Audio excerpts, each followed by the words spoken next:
Hey Darshanik, welcome to the podcast. So today my dreams came true. It's a very interesting name actually. Life goes a full circle. I want to start a business, a F&B restaurant in Koramangala versus JP Nagar. So you need to understand the psychology.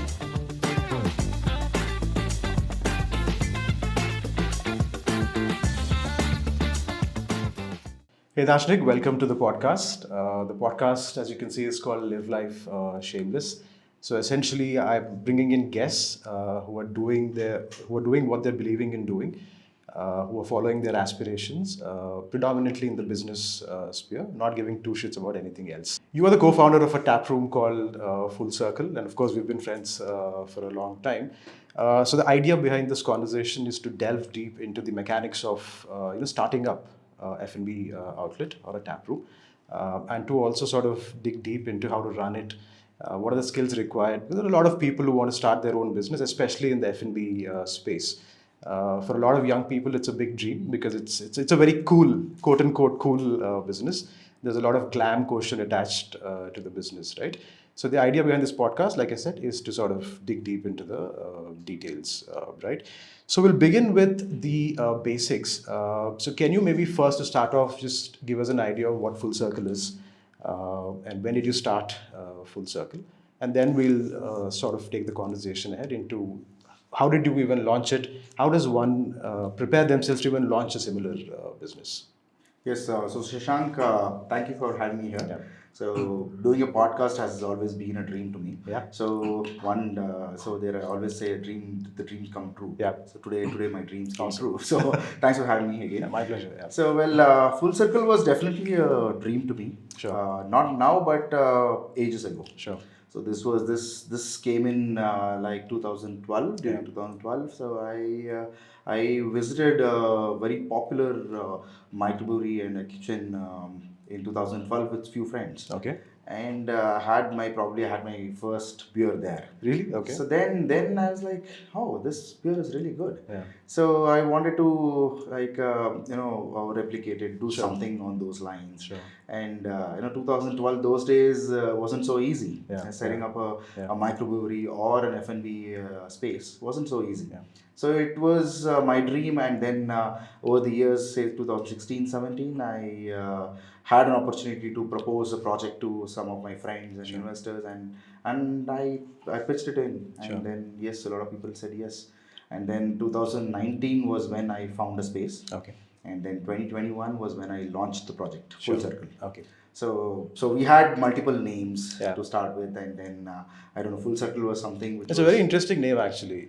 Life goes a full circle. Absolutely, Yeah, absolutely. yeah. That's how the name was Sure. derived. Yeah. So life comes a full circle. Yeah. So it was not just full circle. It means holistic. Sure. It is not just drinks. It is not just Yeah. food. Yeah. It is also a lot of other aspects Yeah. in an F&B space. Yeah, sure. So that's how we arrived at Full Circle. Okay. Yes. So to your conversation right now, right? You mentioned it took you a while to find the space. So how does one find a space? Like, I mean, it's a large city out there. Every week or every month, there are so many new bars and microbreweries and tap rooms popping out, especially in a city like Bangalore. So how do you decide what is a strategic space for the idea that you have in mind? See, primarily to start an F&B space, or I would say for any business, Yeah. what you do is you jot down a budget. Okay. Okay, you put it on papers first. Yeah. So this is the money I want to spend on this project. Yeah. Primarily. So or else I would say this is the money I have. Huh. Right. So then you start zeroing upon your theme or probably your conceptual ideas. Yeah. After that comes space. Okay.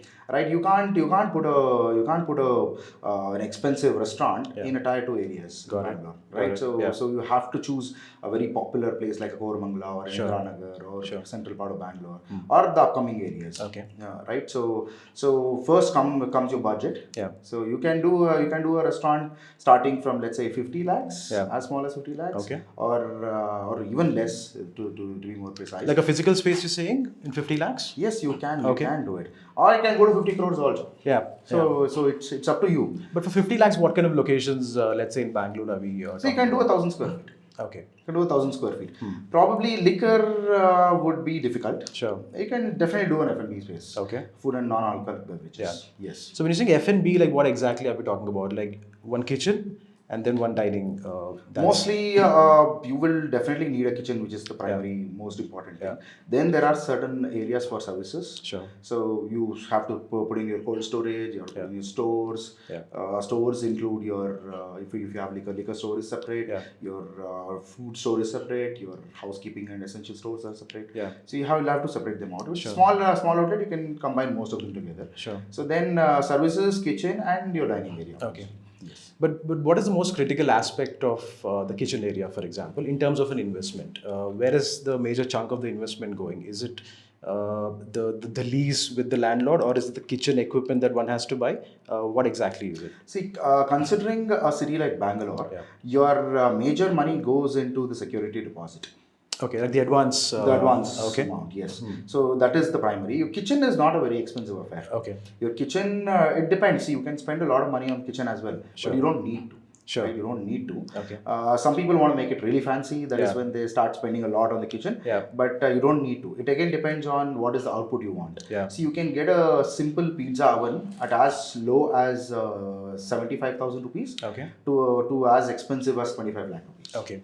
So sure, but why does somebody want to make the kitchen fancy? I mean, it's not somebody it's not something that's open to the public. So when I say fancy, it's not the aesthetics part of it, but the I'd say output part of it. Okay. Okay. So in terms of functionality. Functionality. Yes. Okay. So if you get an expensive oven, so you need to calculate, can I make that money back? Sure. Right. Okay. So you can definitely spend 75,000 rupees on a pizza oven. Sure. It's going to be small and compact. It's going to be easy. You need to have someone making sure the output is really right. Okay. Yeah. Right. So if you get a pizza oven at as much as 10 lakh rupees, so the oven makes sure the pizza output is good. Yeah. Okay. The temperatures are controlled. Yeah. So the labor doesn't have to be skilled to manage it. So it's just that. So if either the man has to do it or the machine has to do it. Okay. Got it. Like okay.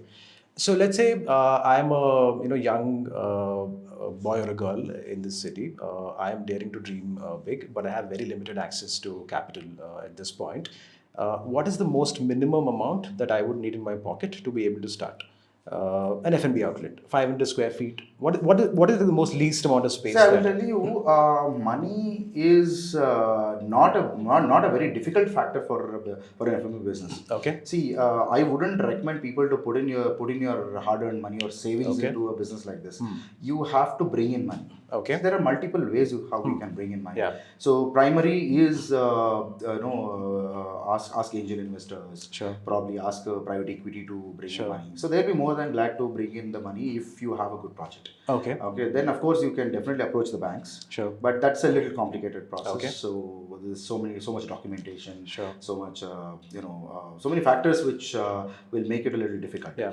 So that's. But what is most prevalent practice right now? Is it angels and investors? Mostly people bringing investments from the outside. Okay. So banks are extremely less because banks also do not encourage F&B outlets because the risk factor is very high. Right.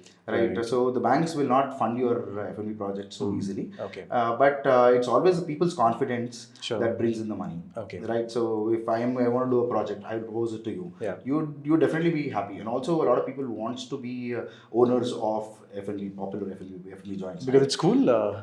Yeah, it's cool to be the owner. Yeah. But the one who is managing the show is not cool. Of course. It's a very difficult task. Yes. I can imagine. So I'm a nobody. I don't have access to these angels or investors. Like I said, I'm maybe a very young person at this point. I don't have much to track record as well. I don't come from a hospitality or a food and beverage background. In that case, how does one navigate this? See, you don't need to go to institutional investors. Sure. You have your friends. Yeah. You have family. Yeah. You have friends of friends. Sure. And there are people who would want to bring in money or want to invest money in an F&B outlet. Sure. See, all they want is someone who can run the show for them successfully. Okay. So any business's success is determined by bride's co-founder or the one who's running the show. Right. So you don't need to have an experience, but you can gain that experience over time. Right. So when I proposed this project in 2016 and 17, I did not have an experience. Right. So it was from 2017 until 19. I learned the business. I went to places. I made friends. I saw how the operations run.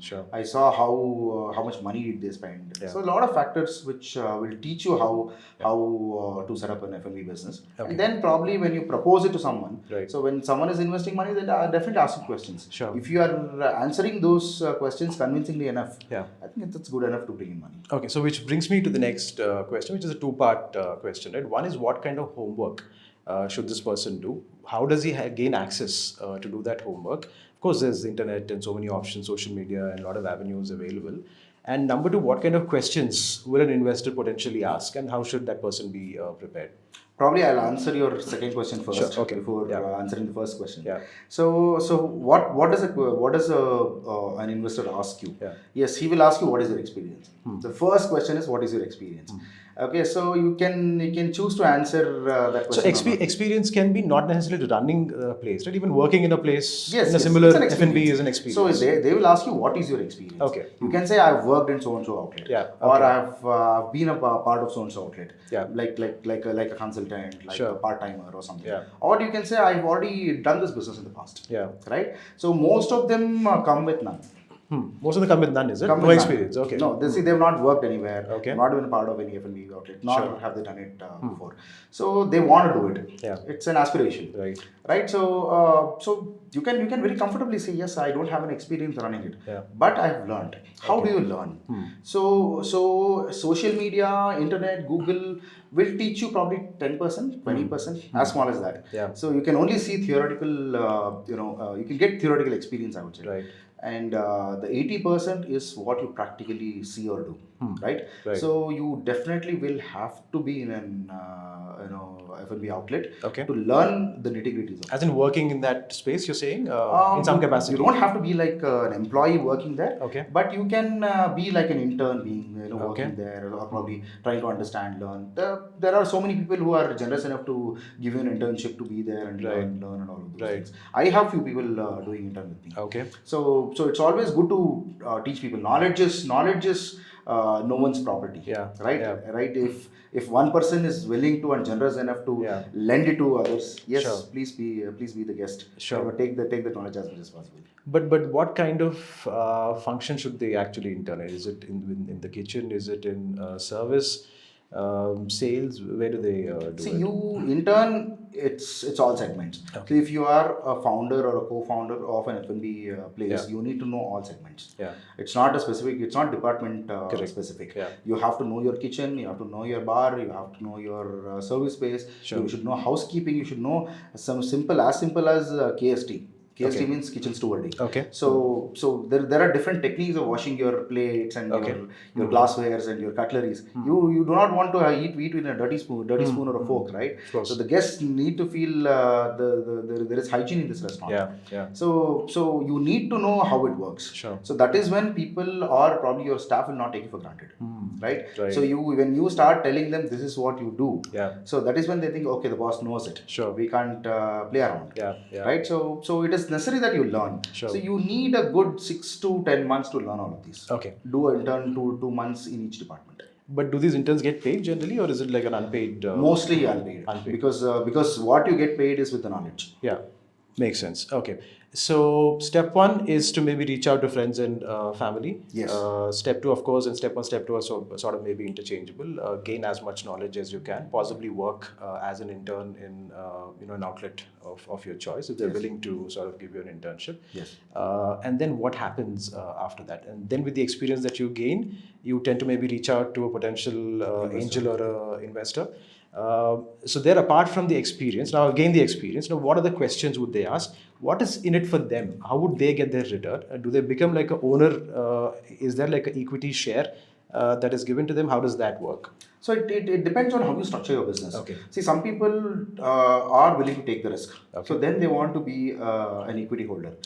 Some people do not want to take the risk. They'll lend the money to you like debt. You can raise money through debt. But what kind of interest are we talking about here? So it varies. So market standards is about 18 to 30% annually. Okay. So that is what people expect. That's so this is a pure financial investor with no real sort of value that they'll add in terms of business operation or management or. See, bringing in money into the business is a real value add. Without the money, you can start your business. Okay, makes sense. So be it debt or equity, they're bringing in the money. Sure. So whether it is debt or equity, they will expect a return. Okay. Right. So you should be confident of giving them the return. So sometimes people start giving their returns from the first year. Some people will propose, okay, I'm not going to give you a return right away, but you will have to invest and wait for 3 years or wait for 5 years. After 5 years, I will give you a double. Okay. So this obviously on the negotiation table, you decide the duration. It's on the table how you negotiate. Okay. Right. So there are some people who want to invest and be a part of the business. Right. So yes, probably I would say no for me because too many chefs spoil the broth. Yeah. Right. There are too many people involved in the business will definitely spoil your business. Yeah. So it's always one or maximum two people running the operations on a daily basis. Okay. So you can, if the two people split your roles. So you take care of the operations, you take care of the marketing. So you can split the roles. Yeah. But it's always ideal, one or two people, not beyond. Okay. But is it also easy for just one person to run the business on their own? Yes. If you are hands-on, yes, you can. Yeah. Okay. Got it. So you have that conversation with an investor. You get a certain sum of money in exchange, either debt or in exchange for equity. In case of an equity, what exactly happens? Like, how should somebody negotiate? Should they maybe give up 10%, 5%, 15%? Obviously, it's a function of how much money they're receiving. But for the sake of understanding this, let's assume that somebody is raising, let's say, around 25-30 lakhs first stage, right? In that case, how much equity is comfortable for somebody to just give away? See, I have known of people who liquidated 90% of their equity also. Okay. The co-founder or I would say the promoter, the founder owns only 10%. Wow. Okay, let's say if the project cost is 10 crores. Yeah. So me as a founder, I'll bring in 1 crore. Okay. So the 9 crores has to be brought from outside. Sure. It's big money. Sure. So you will dilute your stake. But again, what is your business plan? Yeah. How are you growing? What is your plan to grow your business? Right. So then you evaluate your business. Okay. Do you want to get into the valuation game? What is your expansion plans? Yeah. What is your diversification plans? If you want to do just one F&B outlet and just make money out of it, it's a very straightforward business. Sure. There's no valuation, nothing. Sure. I bring in so much percent, you bring in so much percent, I take a salary on a monthly basis. Sure. Or I'll take a revenue share. Okay. So that's what the founders mostly propose. Sure. So if you want to go with the valuation game, then show them a 5-year projection. Okay. Tell them first year I'm going to do this, second year I'm going to do this, third year this, fourth year this, and fifth year this. Okay. So by doing this, after 5 years, the value of the business will be so much. Okay. Today we are investing 10 crores. Yeah. Over the 5 years, we might bring in another 10 crores. Right. So, but after 5 years, we will be validated 50 crores. Sure. So that is when you start negotiating. So your 1 crore is going to become 5 crores after 5 years. Right. So I need a valuation for the business to this extent. Sure. So you can negotiate. That's all on the table. Okay. So that's how you close your deal with people. But you mentioned like a 5-year plan, right? For example, with yearly milestones in terms to up your valuation, right? So what are those milestones that one has to chase? So I would say, let's say you are starting with a pub. Yeah. A simple pub. Sure. Let's say you're investing about 5 crores on a pub. Okay. So as a founder, you have around 50 lakhs in your hand. Sure. Okay. So you own 10%. Yeah. Practically speaking. Sure. But you will say, I have this project of 5 crores for the first year. Okay. Second year, I'm going to diversify into cloud kitchens. Okay. I will do a couple of QSRs. Okay. So then you will project a cost. Okay. Let's say, okay, my cloud kitchen will cost me, let's say 50 lakhs. And then my QSR will cost me around 1 crore each. Okay. So that's about 2.5 crore. Right. So that's your second year, milestone. Okay. So you have to achieve it the second year. Sure. Okay. So that is when investors get confident. Yeah. And that is when for the third year, they believe in you and they'll bring in more money. Understood. So you have to create that belief. Sure. Okay. Just talking will not help. Sure. So you create that belief, you show your milestone step after. So you just definitely will need to have a roadmap. Sure. Have a roadmap, have milestones, show people that you are capable of doing it. Then by 5 years, you will be big. Sure. But what is the metric that an investor would use to measure, let's say, the success of the venture? Is it like a margin number? Is it the total revenue? Or are there any other metrics that they use? So the metrics in an F&B is how you don't lose money. Okay. It's very easy to lose money in an F&B business. Wow. Okay. See, I will tell you, you can tighten your borders of the place. Okay, you have a tight security system. Nobody is going to steal anything. People are frisked every now and then. That is not where you actually lose. You lose to people eating at your place. Okay. Okay. Can you elaborate? Yes, I will. I will. So you have let's say a 10,000 square feet F&B space. Yeah. Okay. You can seat around 300 people. Sure. 300 covers, and you have about 50, 60 people working for you. Sure. Just imagine 50, 60 people eating meat and expensive food from your kitchen on a daily basis. Okay. So they will eat away your profits along with your other costs also. Sure. So the thumb rule of the industry is 30% cost, 40% conversion cost, and 30% is what you save. So when you say conversion cost, what exactly is that? Conversion cost is let's say 30% is the raw material cost. Yeah. Okay, you buy all your vegetables, meat, supplies, groceries and everything. That should be for a dish. That should be your 30%. Okay. To make it into food until the plate and goes to your customer is 40%. Okay. So that includes your labor, your utilities, your rents, and rest of whatever expenditures you have. To ensure that is that is how your product price is arrived at. Okay. Right. So that's the matrix. This is thumb rule, I would say, for the industry. And 30% is what you save. Okay. Sometimes there is still a 5% window where you give that 5% for good customer experience, good quality food and stuff, and you make sure you stop it at 25% your EBITDA, right? So if some people are eating away, your cost from 30% will come to 50%. That is when you lose all your profits. Okay. So you have to ensure that you put in tight SOPs, you have a proper system where people don't eat away your profits, and also ensure that a lot of F&B owners, I would say, do not care about their staff. It's very important to take care of their staff really well. So feed them with good food, give them good accommodations. So that is when they will also not get greedy.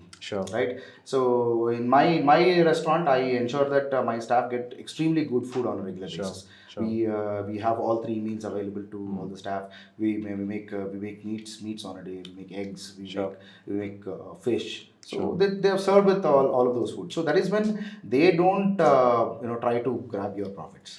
Understood. Okay. So that is one significant sort of cost saving that control that you're talking about. Right? Is there anything else in terms of a metric that we can? Yes. So then what is required for the business is customers. Yeah. So they will ask you, how will you drive footfall? Yeah, very critical question. Yes, because there's so many outlets. Yeah. Why should a customer come to you and not to the place nearby? Correct. Right. So do you have a strategy? Yeah. What is your plan? Yeah. So yes, that is a major question that everybody would ask. You can put your systems in place, SOPs, tighten your systems, everything. But if people don't come, then no point. You can't sell. Right. So selling is very important. Yeah. How do you make them come? So you put yourself in the customer's shoes. Sure. Primarily put yourself in the customer's shoes. Sure. What is the place that you go to? So you have to come up with a plan. Yeah. You have to come up with a plan. So simple things like probably you asked me a question when we started off. How do you choose a place? Sure. Correct. What kind of place do you want to go to? Right. Understood. So there are a lot of places. So personal preference, you're saying? You ask yourself the personal preference? Yes. Yes. So do you want to go to a bar which is on the 2nd floor of a building? Right. Or do you want to go to a place which is like huge, widespread, open air garden? Or do you want to go to a club which is covered with so much lights and music? So it's a preference. Right. So if you want to do this, then this is your target segment. If you want to do that is your target segment. Every business will make money, but you need to know where are you positioned. Do you have that your target market? Is it available in the demographic that you're looking at? Correct. Yes. So when you're saying demographics, so obviously you're looking at the micro sort of location, right? Yes. Because this business is mostly pertaining to a micro sort of location. Absolutely. Right? So what kind of radius are we sort of generally talking about? See, 5 kilometers is your radius. Okay. You can't attract people beyond 5 kilometers. Okay. Because it's got so local these days. Sure. So every other locality in Bangalore has good pubs and restaurants. Okay. You go to Whitefield, there are hundreds of them, not one or two. Right. So Whitefield is a very big area, and even the population is very high. It's extremely populated. So let's say if I go to one place today, I do not want to go to the same place again this week. So I go out 3 days a week. Let's say I go out 3 days a week.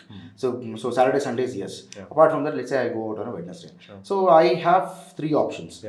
So if I have like 30 options in the same place, so if I go to each place on a different day, so I will need 10 days to come back to your place. So 10 days means 10 days is about 3 days a week into 3. So about 3-4 weeks. Correct. So probably I would say I'll come once a month to your place. By then something else would have also opened up somewhere else. There'll be places coming in, and also not that I always go to the places which are in my locality. Correct. So a friend calls me, then I'd say come over to my area. This new place which is open. Correct. So there is always severe competition. Sure.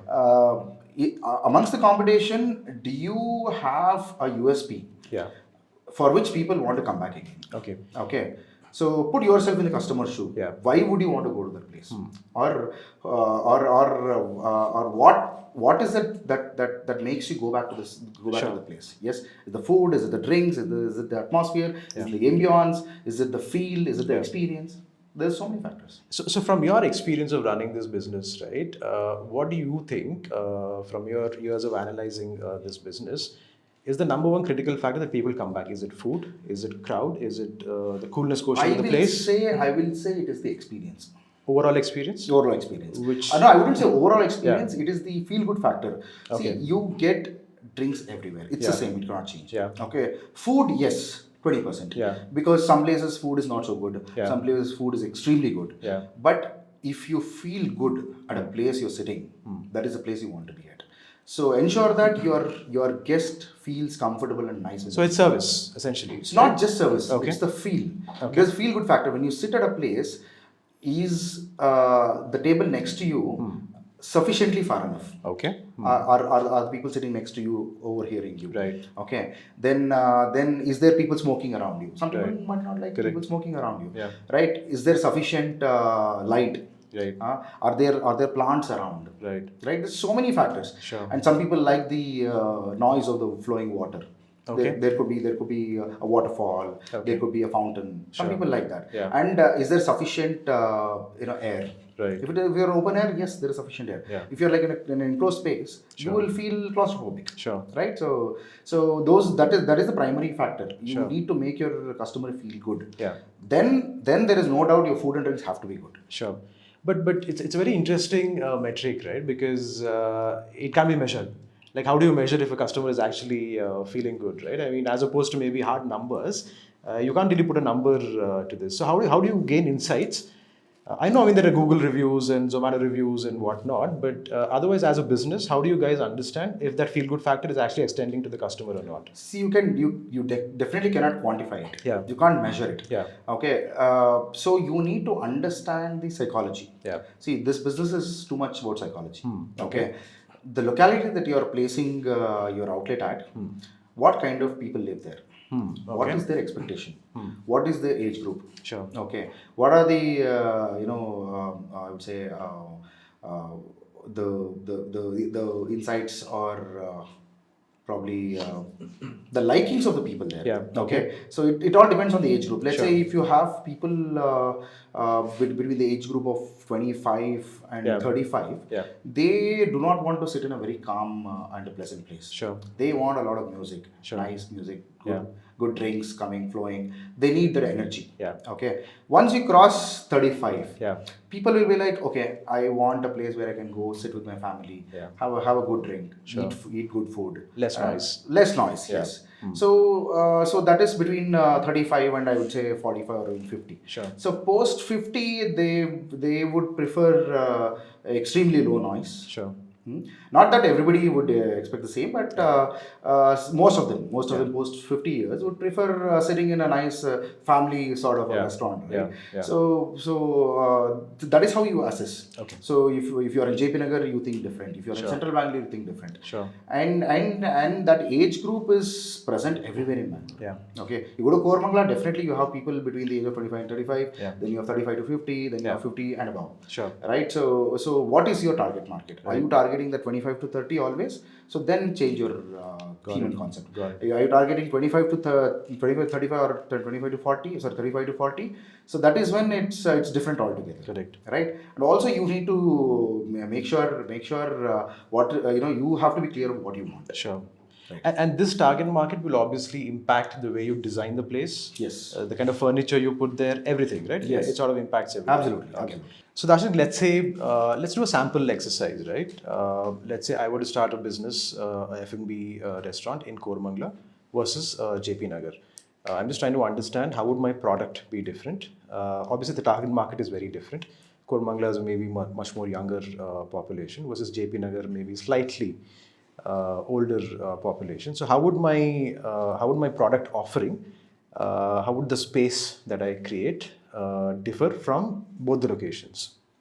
So JP Nagar essentially has more footfalls between the age group of let's say 35 and 40, Okay. 35 and 50. Yeah. And then Koramangala mostly has footfalls between the age group 25 and 35. Okay. Okay. So you definitely need to keep your place different. Yeah. Right. So but you can't change your brand name. Let's say you want to keep the same brand name. Sure. But you definitely can change the design and aesthetics. Yeah. Right. So I'm saying I'm trying to sort of pick between either of these two locations. Either of these locations. Yeah, either of these two locations, and depending on that, I'll structure my product and my offering and my right. So I'll have two options. If I'm, let's say, approaching an investor, I have option one, which is Koramangala. I have option two, which is JP Nagar. I'm going to meet this investor with both these options. In that case, how will the product offering and how will the entire brand positioning, how will that change, given that the target market is different? See, considering the current times, you have good footfalls in both areas. Okay. Okay. So if you want to choose JP Nagar, okay, please stick to it. Okay. Please stick to it, and you can actually do the same theme, same design in both the places. Okay. You don't need to change it totally. Even though it's a different target market. It's a different target market. Okay. No, I wouldn't say it's a different target market. I would say both of them are different geographies. Right. Okay. The demography can be the same. Because there are people who are between the age of 25 and 35, and there are people between the age of 35 and 50. True. The same thing with JP Nagar also. Yes. Right? So who do you want to target? Right. So if you want to do it between, your target is between 25 and 35, then design your place accordingly. Sure. Is that your target market? Please be clear about the target market. Right. Okay. So let's say it's 25 to 35. In terms of design, what kind of elements will I add to make it slightly maybe feel younger? Yes, definitely. You can't have a very sober place. Yeah, right. See, youngsters do not want to go to a very sober place. Sure. It has to have elements which are a little more blingy. Right. It has to be a little more mod. Yeah. Bring in those very unique and peculiar elements. Sure. Yeah. So, not to name a few restaurants. So they have these very different kinds of crockeries and cutleries. Your forks and spoons are very different. Your plates are different. Your platings are very different. Yeah. So again, it depends on what is the price point at which you're serving customers. Right. Right. So either of those you can choose to do it. Yeah. So basically, you're lending a character. You're giving the place a character. Yes. And that you have to be very clear about what kind of character you want to give. Right. Yes. Okay. So let's say now you're saying we can do with the same sort of concept, the same sort of theme in both the locations, right? But in terms of my marketing activities, how will that differ in terms of my messaging? Because the target audience is slightly different. I mean, of course, the target audience is there in both the places, but here it's a Koramangala, it's a much younger demographic. In JP Nagar, it's a slightly older demographic.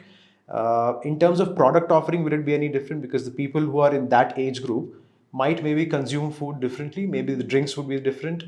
Is that a data point that you would actually consider? That's very minute. Okay. See, if taking an example of a chicken tikka is a very popular dish. Okay. So people of all age group consume it. Right. But I would say a nachos. Right. Nachos is mostly consumed by these youngsters between the age of 25 and 35. Sure. And age between 35 and 50 is something they wouldn't prefer. Sure. Nachos is not a very popular dish amongst them. Okay. But if you say French fries, price. It is pretty common. Everybody wants to consume it. Right. Your chicken tikka, your chili chicken, or probably your mushroom Manchurian or something like that. Those are dishes which are consumed by all age groups. Be it even 10 years or 12 years also. Okay. So that's how you cannot be very specific about certain dishes. Understood. But again, it comes with your theme. Let's say you are doing a straightforward food, or probably you're doing modern Indian cuisine, or doing a fusion food. Right. So fusion food and modern Indian cuisine is mostly enjoyed by the youngsters. Okay. The straightforward food is mostly liked by 35 and above. So when you're saying youngsters, it's basically 35 and below, or 25? Between 25 and 35. 25 and... See, if you're doing an F&B place, please target between the age of 25 and 35, because they have the spending capacity. 25 and 35. Yes. Okay. In a city like Bangalore? In Bangalore, yes. Okay. Below 25, they're still students. Okay. Probably they can't afford a big space. Sure. Or probably they wouldn't prefer going to a big space. Sure. They are looking at pocket-friendly places. Okay. Something like that. Or if you're looking at a pocket-friendly place, yes, you can target people starting from the age of 16. Sure. People who are going to school, high schools, and colleges and all. Right. They can spend. If you're in our industry, we call it the APC. It's called the average per cover. Okay. So that is your target spend per customer who walks in. Okay. We call it the APC. So if your APC is like $200, anybody can afford it, even a student or... So how much money a customer is spending on average whenever they walk in? Yes. Okay. That is called the APC. Right. So if you have a QSR, let's say you have a QSR, sure, your APC could be around 200 rupees, 250 rupees. Or if you have a large size pub and a restaurant spread across half acre or 1 acre, sure, your APC will be easily 2,000 rupees. Okay. It depends on the affordability, depends on your target market. Got it. Okay. But see, now you're in the business, so obviously you understand the dynamics of each micro location. But let's say I want to start something in JB Nagar, for example. Now, how do I even understand the demographics? Is there data available online? Do I have to walk into each and every restaurant and maybe then take a look at what age groups are coming in, what kind of audience is coming in, or how do I do it? So you will definitely have to visit restaurants. Okay. So that is how you can easily get to know. Or else there are different ways where you can go to the BBMP office, sure, try to understand what kind of people live there. So basically they do census. Okay. Karnataka has a census report. You can take the census report, try to understand what kind of people live in. But is that easily accessible? I mean, yes, the census report is available. Okay. It's available online, and probably you can have to apply. Okay. And then you will get the details from the BBMP office. But that is there is too much of work. Sure. So people who are smart can gauge it as soon as they walk into a restaurant. Right. Visit 8-10 restaurants in a week's time, and you'll know what kind of people come. Monday till Sunday. Right. Got it. Okay. Now here's just a fun question, right? Given that, let's assume that you have access to how much ever capital that you want, right? Let's say you have some really wealthy friends or family, and they're trusting you to start something. What is the number one location within Bangalore right now where you know that, okay, if I'm putting in this kind of money, let's say 5 years down the line or 7 years down the line, I would definitely get my money back, and I would also make money to my investors? So I would say please place your outlet where there are corporate companies, okay, and residences where these corporate company employees reside. Okay. Okay. Mix of both. Don't target only residential nor only corporates. Sure. Only offices, because offices will not give you business over the weekend. Right. Saturday, Sunday, you are doomed. Right. So if it is residential, then your Monday to Thursday is bad. Correct. So if a mix of both, and you do the best outlet. Right. So again, do you want to do liquor? Do you want to do microbrewery? Yeah. Do you want to do just food? Yeah. So whatever you want to do, ensure that you have a mix of all crowds. Sure. So people who are who reside, I mean, in the residences amongst the residents, so you can expect good business during the weekends. Sure. Okay. Offices, you can expect very good business during the weekdays. Okay. Because they finish their office, they come out for lunch or probably for dinner. So they want to close their evening with a drink. Yeah. So your weekdays are really, really good. Sure. So a mix of both will fetch you business on a regular basis, on a daily basis. Okay. So entire week is good. Okay. Right. So because your costs are spread across 30 days. Right. Right. So be it a Monday or a Saturday, your cost of manpower, your fixed costs are same. Okay. So you have to ensure that you take that money back. Sure. So how do you do it? You make sure you position in such a way. Yeah. You have people working come in. People who are residing come in. So that's how you choose. So your weekday and your weekend is fully sorted. Yes, it's sorted. So I would say places like your Sarjapur, your Marathali Belt, your Brookfield. So there are a lot of corporate offices all around. Right. So and there are people who are living there. Right. So if you come to an area like Jayanagar, it's pretty much residential. Sure. Okay, you get good business around the week, yes, but your weekday afternoons are a little bad. Got it. So if you want to make it big, if you have access to great amount of money, then I would suggest go to places where there are offices and residences both. So you're saying the same person who probably visits his office will come for a post-work drink, and then also will return during the weekend because it's probably in the vicinity. He lives there, yes. Okay. Makes sense. Also, I want to understand slightly more detailed question. The APC you said, right? So is the APC sort of higher for the weekday guest versus the weekend customer?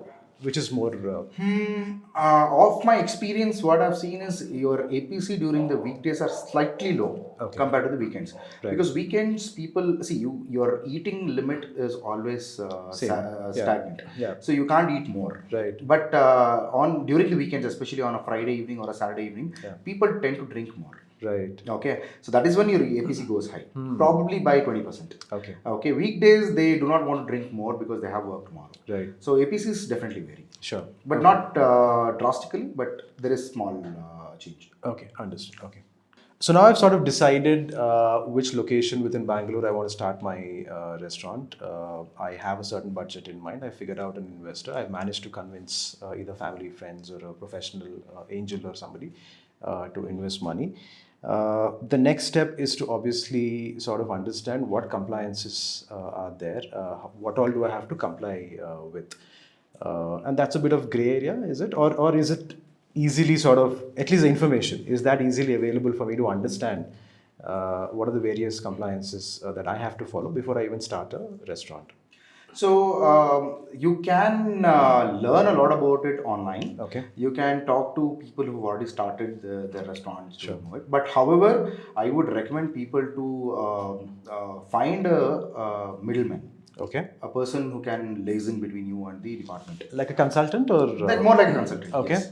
So they will definitely tell you what is required, how do we go about and start. Sure. So the primary license that you need to obtain is a trade license from the BBMP. So without the trade license, you can't even start a business. Okay. Okay. So then once you obtain a trade license, you have to get a FSSAI license called the FSSAI. Sure. It's Food Safety and Security Regulation Authority of India. Okay. So FSSAI license, again, you can get it for a tenure of 1 year or 5 years. And it has to be renewed every year? It has to be renewed. You can do it once in a year, or you can do it once in 3 years, or you can do it once in 5 years. And how long does it take for it to get approved? And what's the process of the approval as well? So they have their criteria. You will have to show them. So they will give you certain criteria. You will have to fulfill them. Sure. So once you fulfill them, you have to submit the report saying that all your criteria have been fulfilled. Sure. They will come down for an inspection. Okay. And once they are convinced that the criteria are fulfilled, then they will go and process it in a week's time. But broadly, what are these criteria, like hygiene? Absolutely. So see, you can't just say hygiene as a very generic term, because to maintain that hygiene, you need a specific design. Okay. Okay. Where are you putting your garbage rooms? Okay. How do you dispose of your wet garbage and dry garbage separately? Then how do you ensure that your food is kept safe? Probably keep it in your cold room or your deep freezer. So how are you storing your meats? How are you storing your vegetables? And all of those. So in a restaurant, the food is extremely essential. Sure. And your process of production also. So is there specific gaps between the cooking range? Do you have proper exhaust? Okay. Do you have ample space for storage and keeping your stuffs? Do you have proper lids, as I would say containers to store your groceries or meats or milk products? Sure. So they have criteria which you can fulfill. But who designs this? Is it the same consultant who will also help with the license, or is it somebody else who would design this? Definitely, you will need a consultant who will help you design all of this. Okay. Because if you're starting a restaurant, you come with lack of experience in the designing part. Right. So there are a lot of consultants who can help you design it. Once you design that, 50% of the time, the same consultant can help you obtain licenses. Okay. Otherwise, you have consultants who exclusively work on getting your licenses. Okay. Okay. They will be a middleman between you and the authorities. Sure. Or else you yourself can do it. Right. But because you don't know the procedures and right. processes, so government department offices will take some time. Yeah. So you don't know who to contact straight away. So you engage one of them, and right. he or she will get you the license. But where do we find these consultants? Like, is it through your network, or is there any platform where you can reach out to them? You can these days, because of Instagram and Facebook. You definitely can try to find out people there. Sure. So it's not that difficult either. But getting the right one, you will have to take some time to choose the right guy. Okay. There are a lot of them in the market. Okay. You need to be a little more shrewd in selecting them. Sure. Okay. So FSI is one. What are the other? So trade license is the first one. FSI is the second. Sure. Then if you're starting a microbrewery, you will need licenses from the pollution control board. Okay. So then you will need licenses from the meteorology department. Then you will need licenses from, or I'll say an NOC from the fire department. Okay. So you need an NOC from the police department. Sure. You need to ensure you have ample parking space so that you don't you don't obstruct traffic. Sure. So the traffic police needs to give you a go. Yeah. So there are multiple, about 10 to 12 licenses if you want to do a full-fledged restaurant. Okay, wow. And what's like the lead time for the approval to usually take place? I mean, 10 to 12 licenses can seem a bit daunting because there's a large number of licenses that you have to get approval for, right? You apply parallelly. Okay. And you can get it done in a month's time, less than a month's time. All of them together? All of them together. Okay. Given that you have a efficient consultant who is obviously moderating the... Okay. Okay, so now that I've obtained the licenses, I am sort of pretty much ready to start my business, right? From your experience, what is like a good launch strategy, right? Is it a mix of both offline marketing versus now, I mean, online is so big with Instagram and Meta and all these platforms. How would you sort of devise a marketing strategy for the launch in specific? For the launch. So I would say you ideally 30 days before your launch is when you start your marketing. Sure. Okay. So you identify one USP of your place. Sure. Okay. Start pushing it on the social media primarily, because you can't straight away go to an offline marketing because people will forget you. Sure. Okay. Offline. So if you want to go offline, then you have to be seen for all 30 days in specific places. Right. Right. So online is the easiest and the most cost-effective way. Right. So find out one USP of your place which people would want to visit you. One USP. That's it. One main USP. One strong USP. Okay. Let's say you have a USP in your cocktails. Okay. Let's say you have a USP in your food or in your ambience. Okay. Okay. So choose it and start marketing on those fronts. Got it. Okay. Make that your base. Sure. So start your Instagram page. Start your Facebook page. Sure. Probably start shooting out ads on Google. Yeah. There are ample aggregators who will shoot SMSs and WhatsApp messages. Start shooting messages on a daily basis to the demography around your place. Understood. Okay, so that is when people will say, okay, there is something coming up. Yeah. You have to create that eagerness. Right. Okay. People will be like, okay, this is opening in 3 days, this is opening in 2 days. Yeah. So they are waiting. Yeah. So you have to go full on. It's not just creating awareness, it's creating eagerness. Yes, eagerness. You have to create a hype. Right. Okay. And you should live up to that hype. Right. Not just create a hype and leave it. Yeah. Never make your guests feel disappointed. Right. I always tell people in the F&B business, you always get one chance. Just get one chance. Right. You spoil it, you will not get the second one. Right. Right. So don't think that if I spoil my business now, I can make it up again. Sure. No, people will not return back. Right. So by the time they return back, you would have lost 6 months. Correct. Right. So make sure you get it right the first time. So once you get it right the first time, yes, people will return back. Sure. So first week they're here, they're like, oh, nice place. Then again they come back the second week. Yeah. Okay. Understood. Also in this entire puzzle, I feel like we've missed one of the main components, which is the chef, the person who sort of prepares the entire menu and the cuisine and all the detailing that happens. How does one hire a chef? I mean, what are the various avenues available? And is the chef the most important sort of critical element in terms of a human resource in this entire piece?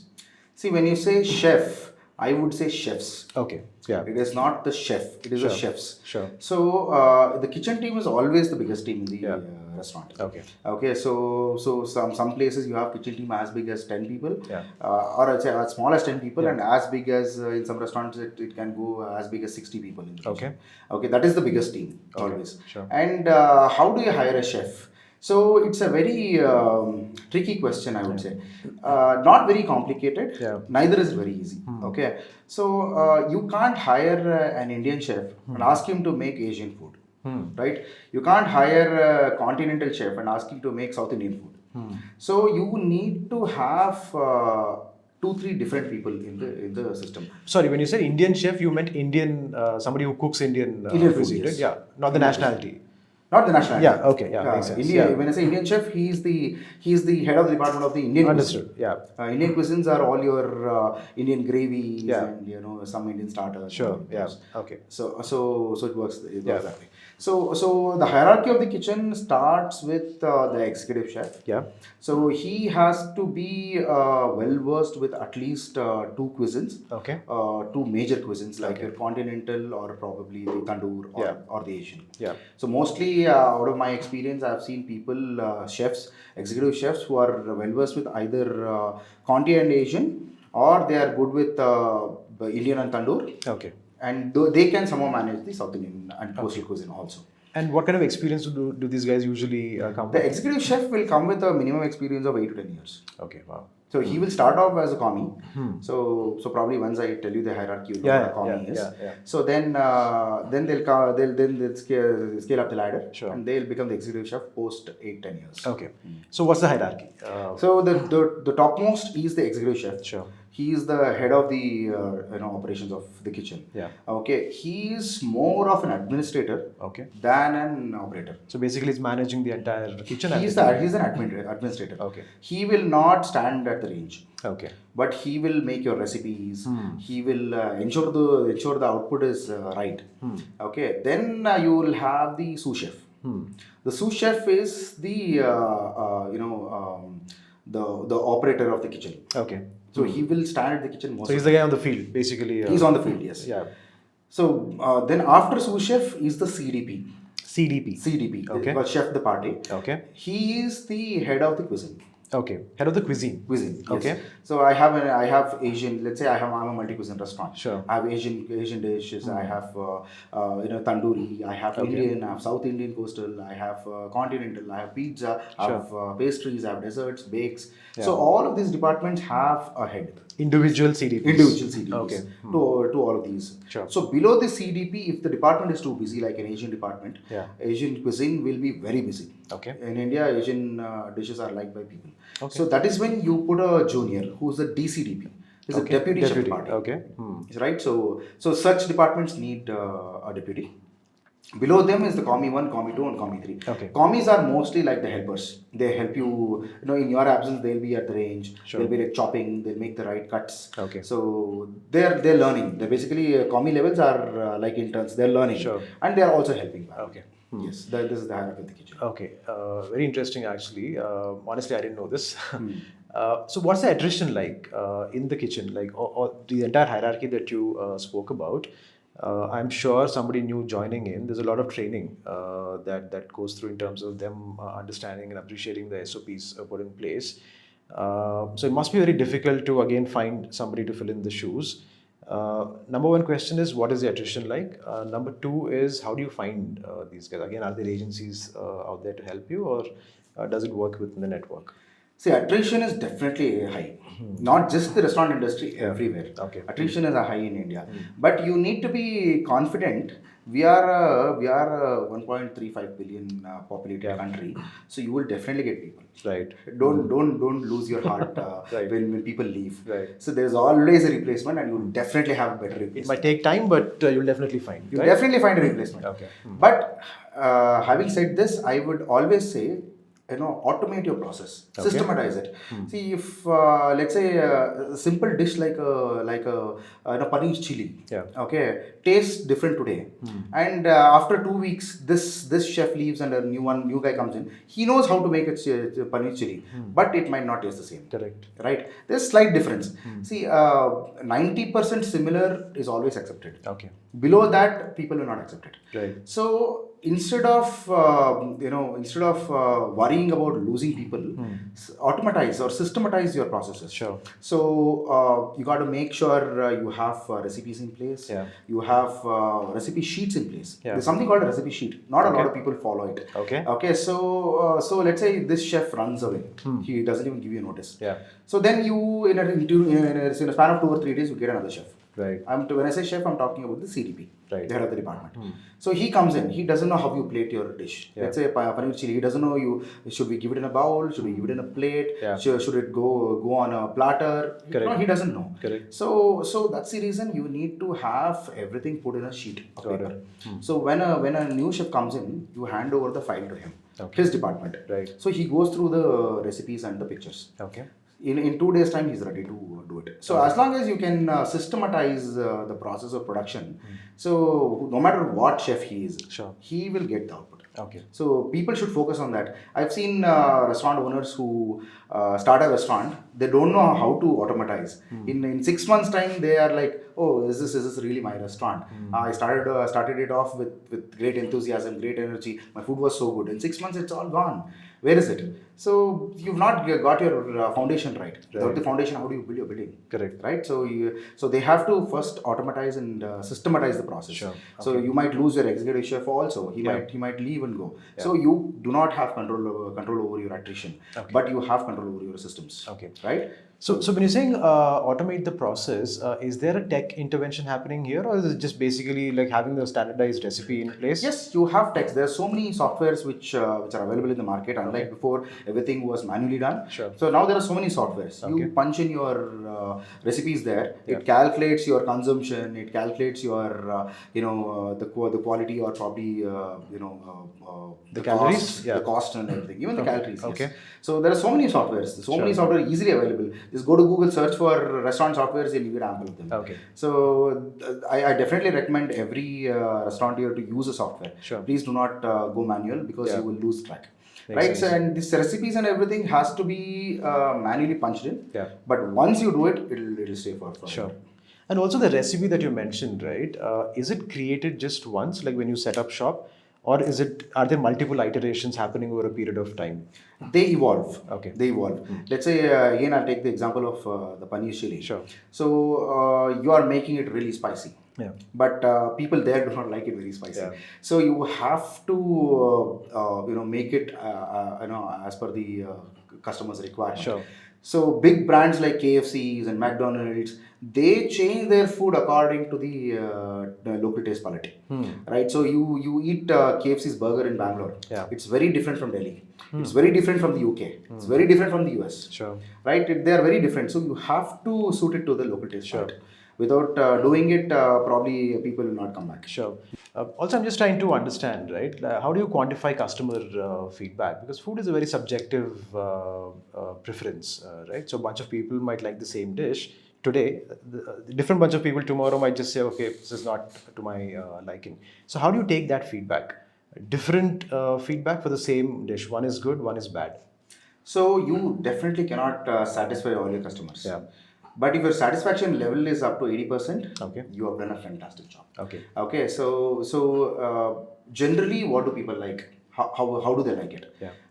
Is it spicy or non-spicy? Yeah. Okay. Or is it medium spicy? Yeah. So, and also the chefs can customize it. Okay. They can customize it. Let's say someone wants it spicy and someone wants it non-spicy. They can prior in hand mention to the captain who's taking the order. Okay. Chef can customize it. Okay. But however, you need to have a standard recipe. Right. As a founder, you need to understand what does this demography ask for. Right. Right. So based on the spiciness or the spice levels, based on the freshness, or freshness of course is something which is undoubtedly pretty required.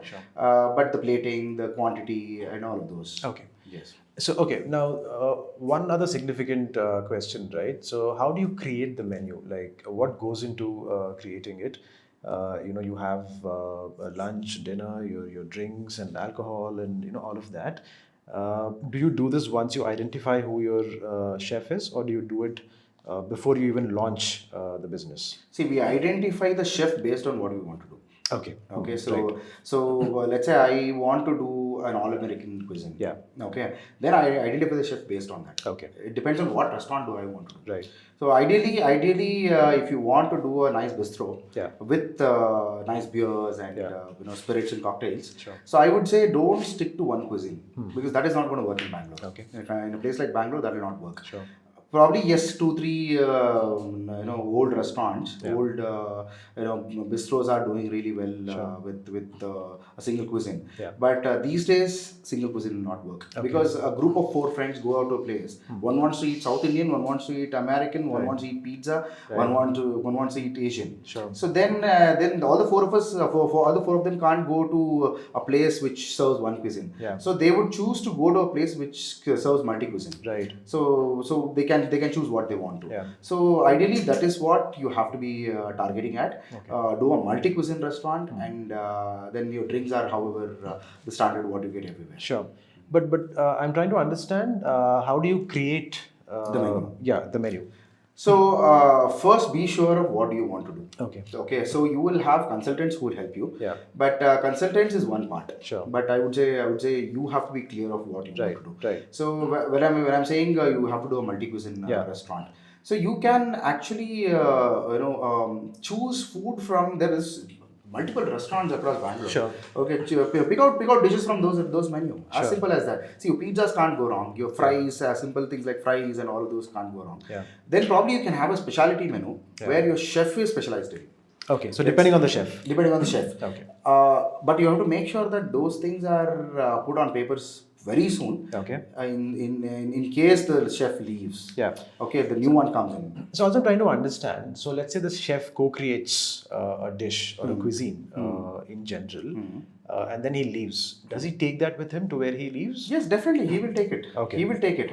But not that everybody... a specialty menu is never sold as a menu. It is sold because of your marketing.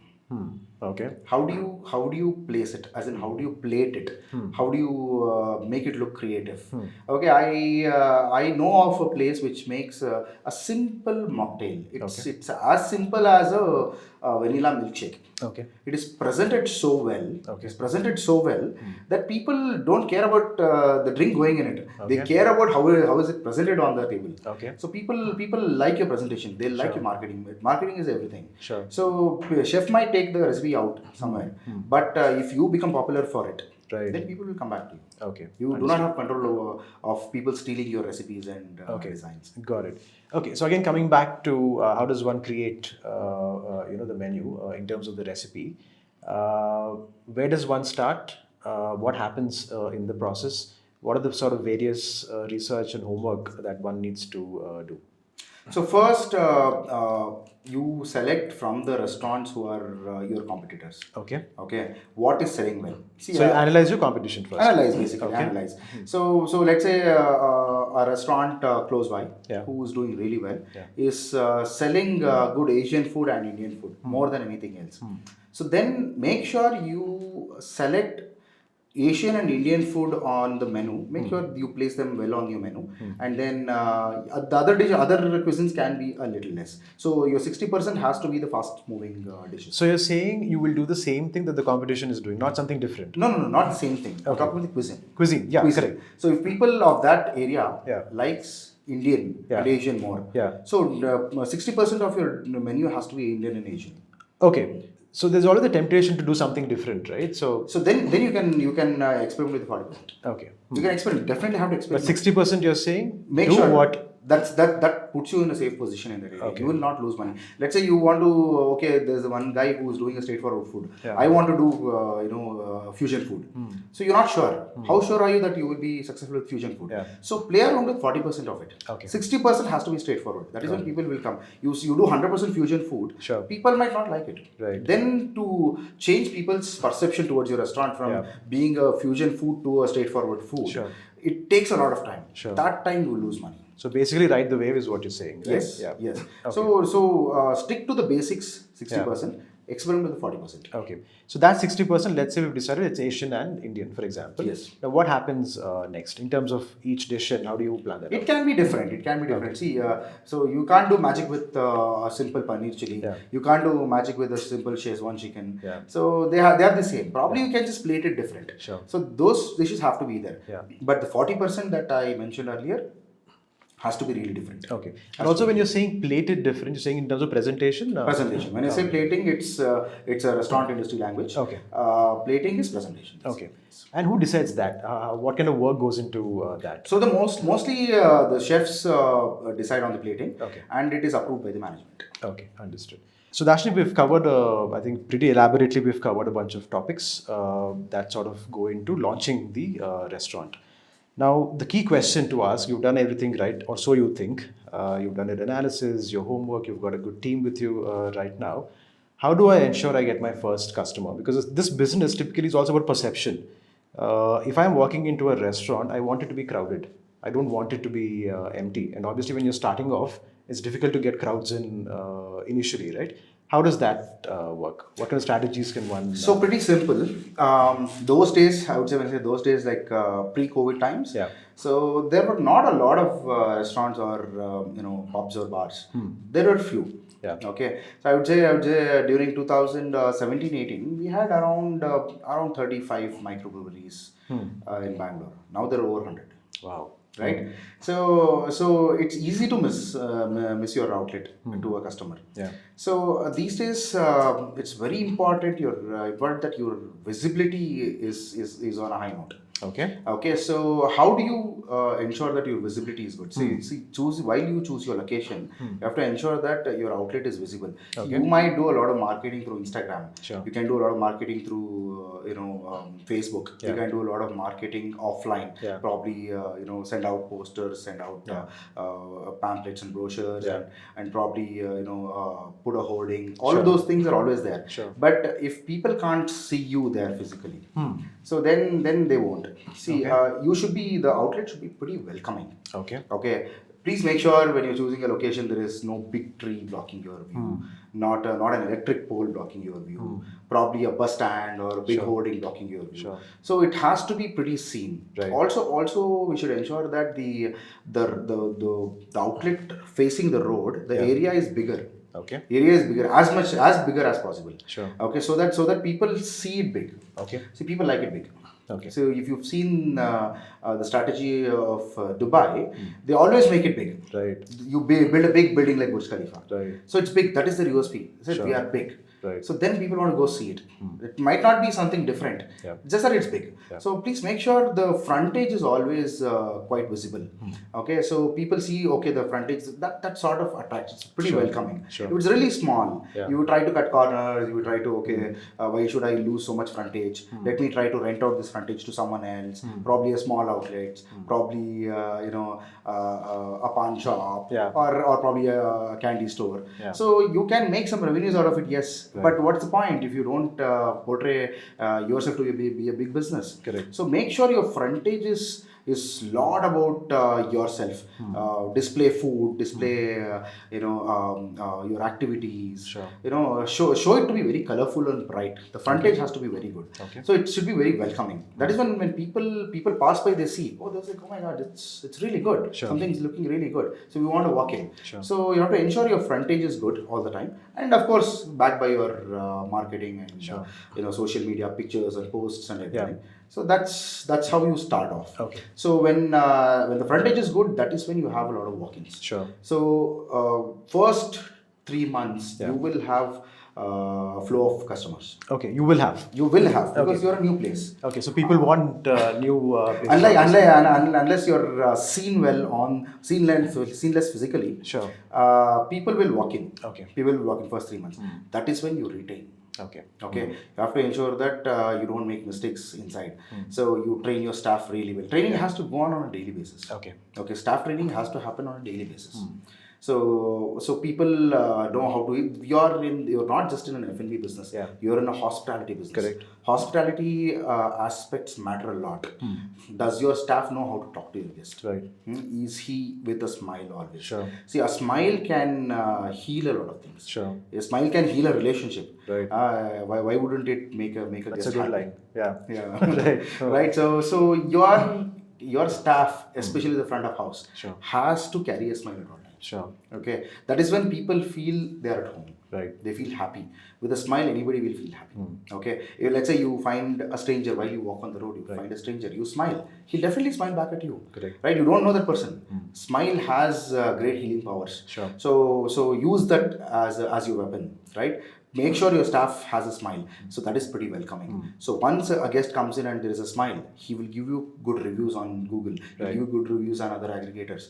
And then people, want to come back to see that smile. Sure.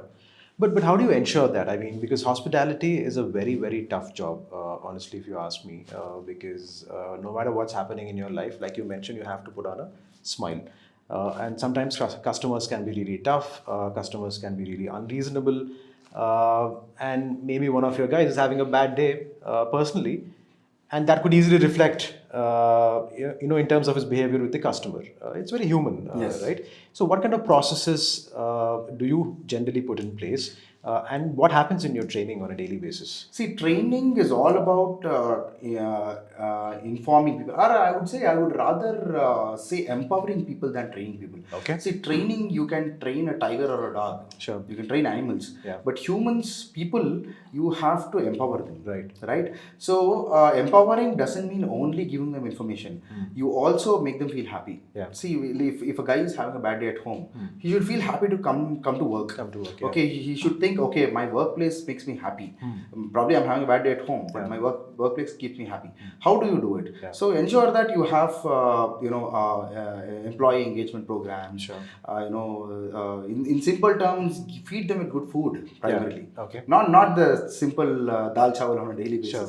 Feed them with good food. They should come to work with you for the sake of having good food. Good food. Yeah. Right. So they're like, okay, I'm having a bad day. Probably I go eat my lunch at my employers. Sure. And I will feel happy. Sure. Feed them with sweets on a regular basis. Yeah. Sugars can make you happy sometimes. Sure. Right. So there are a lot of psychological aspects where you keep your employees happy.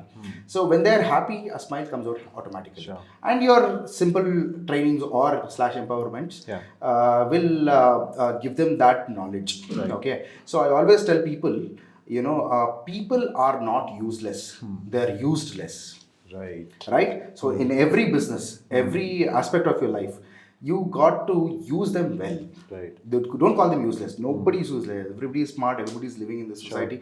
They are living a good life. Sure. So they are good. Yeah. Just that you have to use them really well. Right. So I always tell people, empower your staff. That is when they will get you profits. Sure. Right. Yeah, makes absolute sense. Also, I'm trying to understand, right, on this topic. In your experience, what was like a really bad customer experience? Like somebody who was extremely unreasonable. And there are often times when customers are unreasonable, right? I mean, not every customer has a strong logic to how they are feeling about certain things. And how did you address that? See, in the hospitality business, we always say the customer is right. Right. Okay. But not necessarily. Right. Okay. Some people deliberately create trouble. Correct. Okay, I'm not saying everybody. Yeah. Very few. Sure. Okay, very few. So that is how you filter out your customers when you are building your place up. Okay. You need to know what kind of people want to walk in. Right. Okay, there are a lot of pubs and restaurants which do not have bouncers. You don't need bouncers. Yeah. So you know your customers. Sure. Right? You filter it out. Sure. You filter them out. So this is the kind of people I want to serve. Yeah. So then, in spite of that, you still have complaints. Yeah. So sometimes, let's say you were talking about staff having a bad day at home, and he's here and he's unable to perform. Yeah. Yes, that happens. Yeah. That happens. We're all human. We tend to make mistakes. One wrong move by the chef can spoil the dish, and that can spoil the guest experience. Correct. Yes. So there are multiple ways you can make your guest happy. See, people's memory is very short. Yeah. Okay. Today they'll be unhappy. Tomorrow they can be happy. Okay. So you can't make them happy then and there. Right. Okay. See, if they do it deliberately, you definitely cannot make them happy.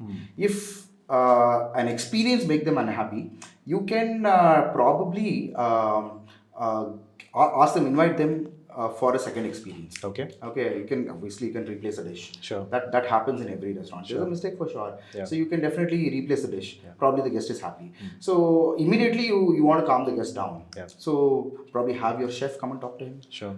General manager go talk to him. Yeah. Give them a complimentary dessert. Yeah. Probably give them a voucher so that they can redeem it next time. So those are all part of marketing. Yeah. Right. So those are for the guests who are genuinely unhappy. Sure. So for people who are deliberately creating trouble, have a reason. They come there with a reason. So you really cannot make them happy. Sure. So just have to let them go. Sure. Also, you mentioned filtering out walk-ins and guests, right? How does one filter out? Is it based on the price? Is it based on the food experience? See, the price is based on the experience you are willing to provide. Okay, so that is when you filter out automatically. Right. See, people who wants to experience it wouldn't mind paying. Sure. Right? They no matter what your price is, they will come if the experience is what they want. Right. Right. And people who don't care about the experience, they wouldn't walk. So Sure. those are the people that you don't want. Sure. Okay. There are businesses which are okay to cater to all kinds of people. Yeah. So they are willing to take the pain also. Yeah. They're like they have people who are trained to handle such guests. See, I've seen places where people get a little drunk. Right. So then they create nuisance. Sure. So people around them who are probably other guests sitting in the restaurant, they're okay with it. Okay. They'll be like they'll be having fun. Okay. They'll see someone is acting a little weird, probably making a fool out of himself. But they're okay with it. They'll have fun looking at it. But not everybody wants to. So so you filter it out at that point.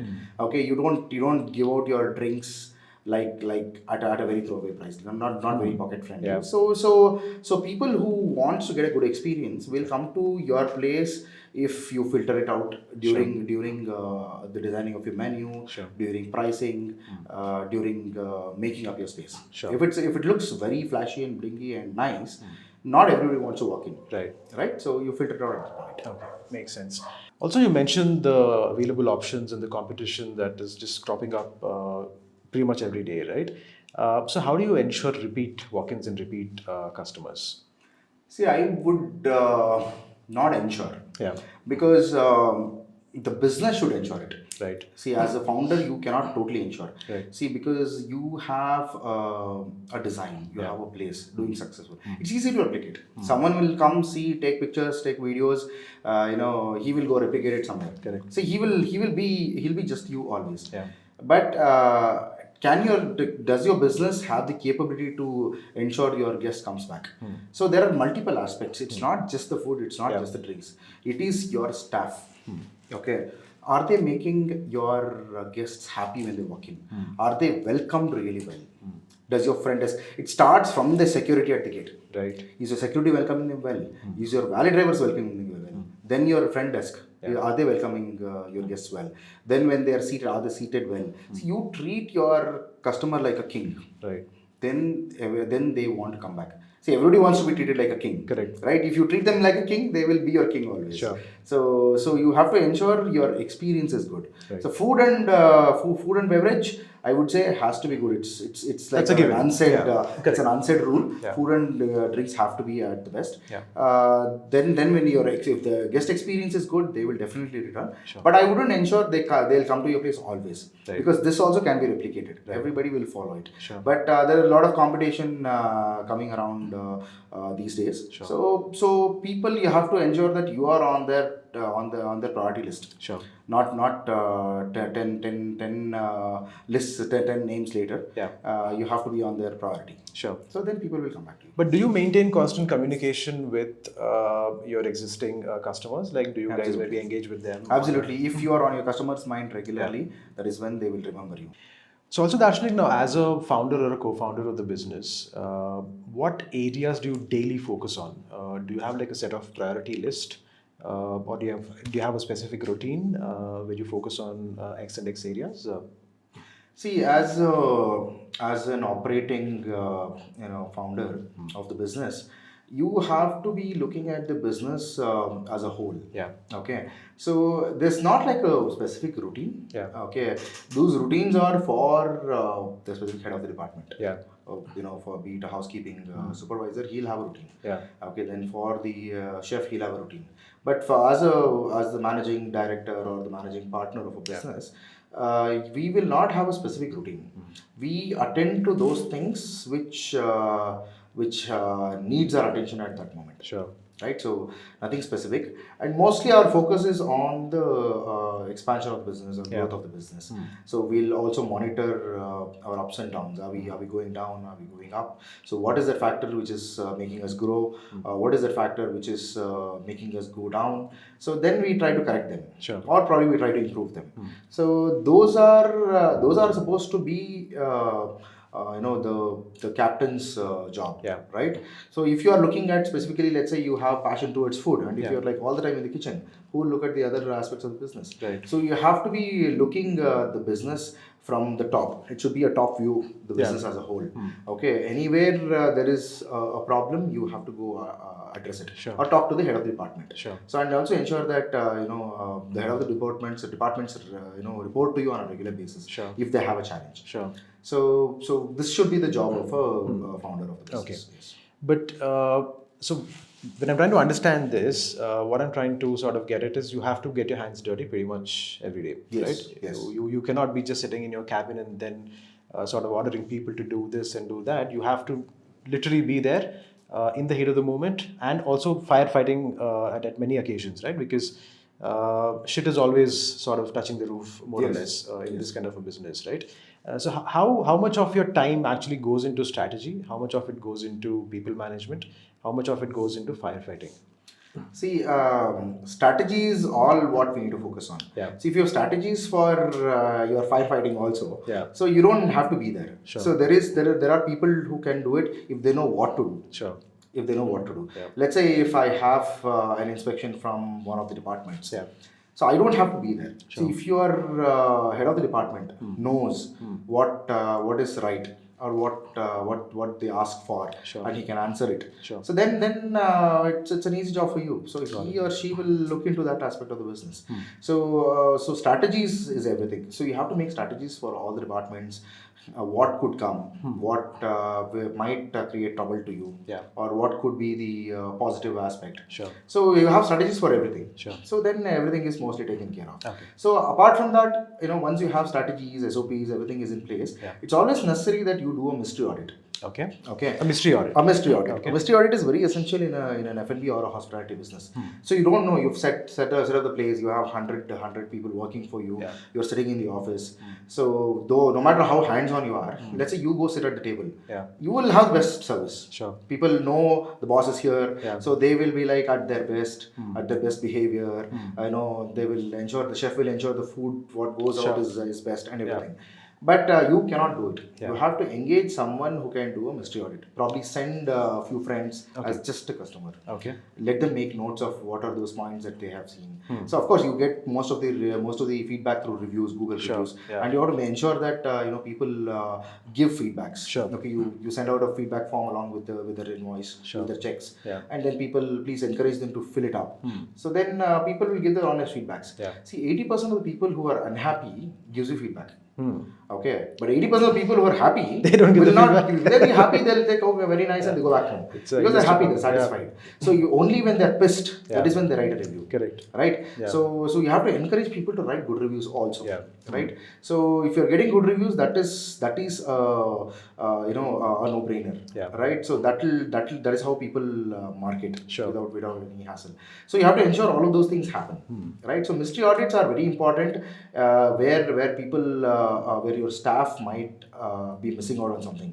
So you engage people to do it. Make a list of it. So there are mystery auditors who are available in the market. They will go and check each and every aspect of the business. They'll check out the restrooms. They'll check the bars. Is it tidy enough?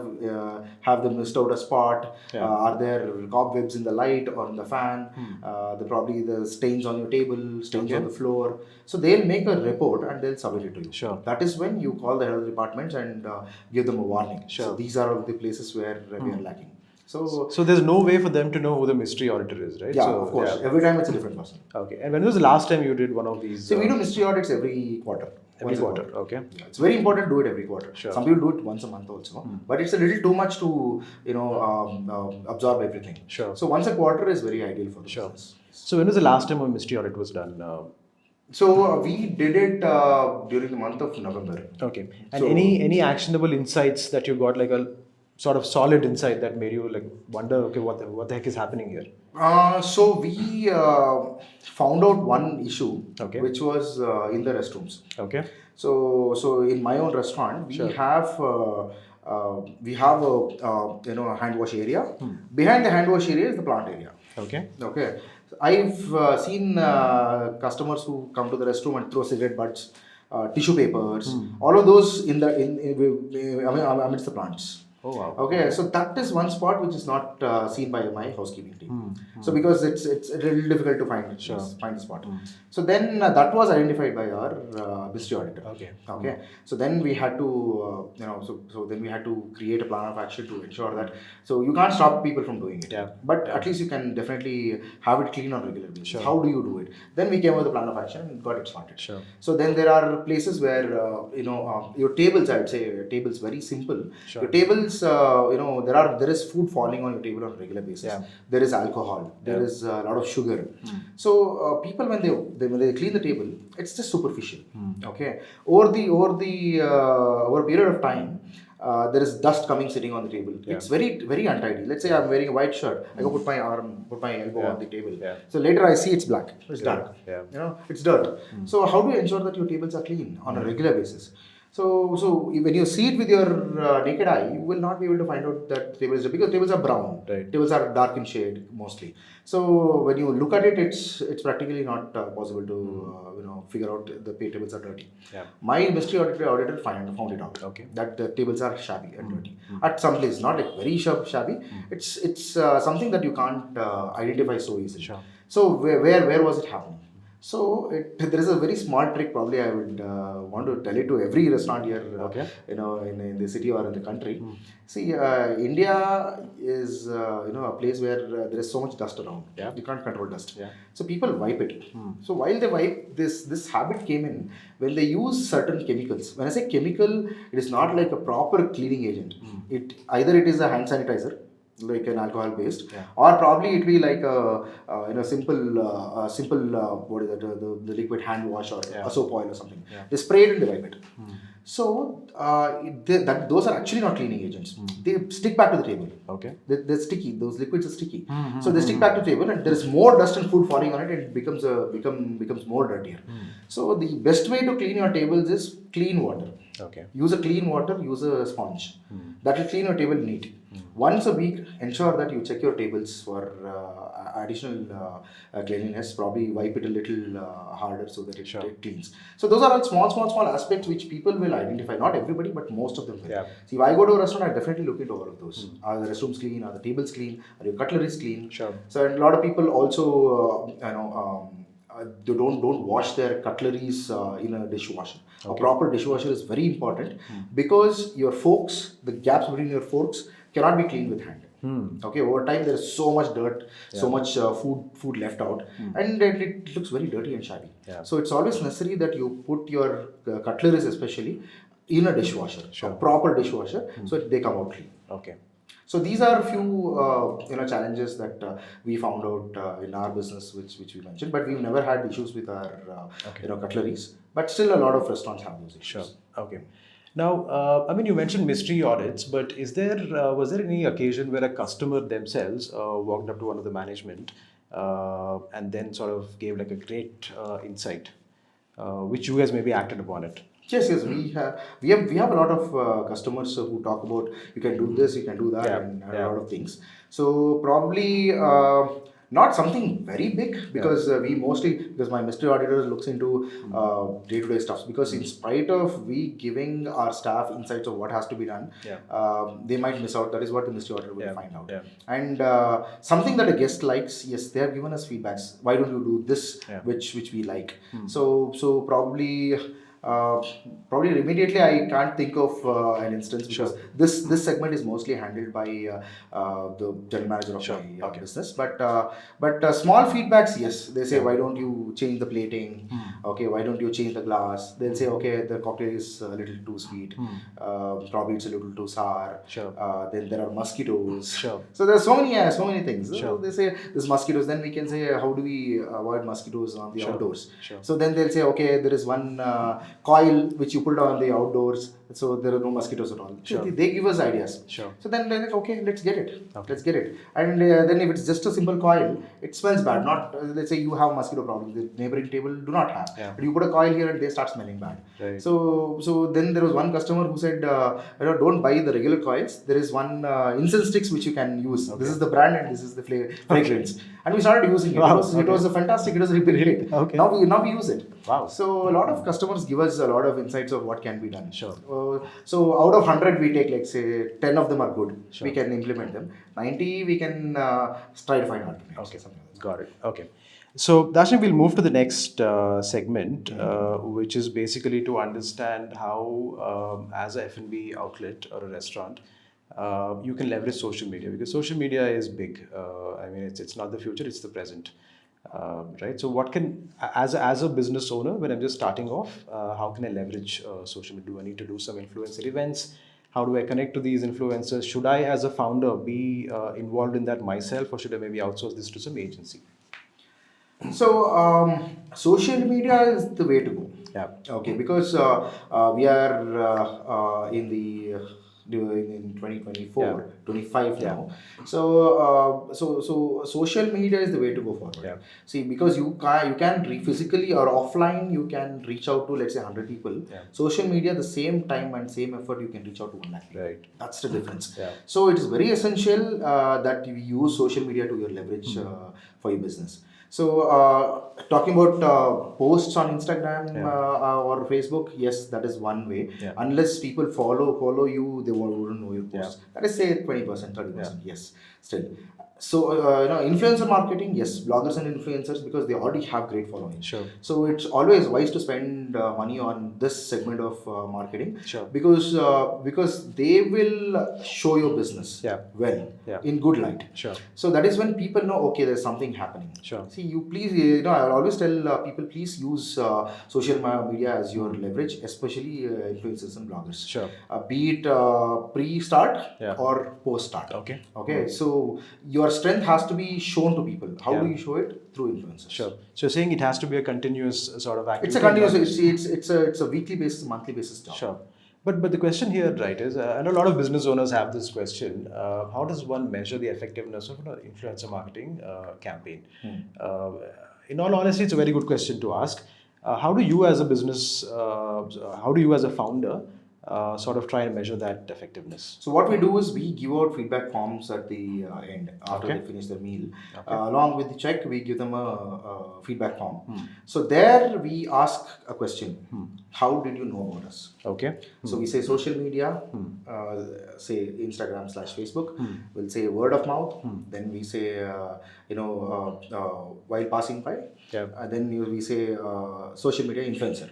Oh, there's a separate section. Yeah, social media influencer. There are about 5-6 segments where so people mostly take the place where they have seen it. And usually, from your experience, which among this is where they're discovering the place?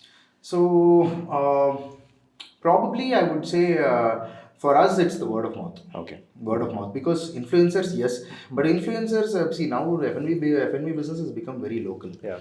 People in and around your area mostly visit you more often. Yeah. People from very far away, they don't travel because there are ample options where they live. Correct. Yeah. So if someone wants to visit your place, it's always the word of mouth. Sure. Someone has to recommend it. Sure. Okay, you trust people. Yeah. So when you trust someone and that person says go there, you will definitely go. Right. Okay. Right. India thrives on trust. Correct. Right. Yeah.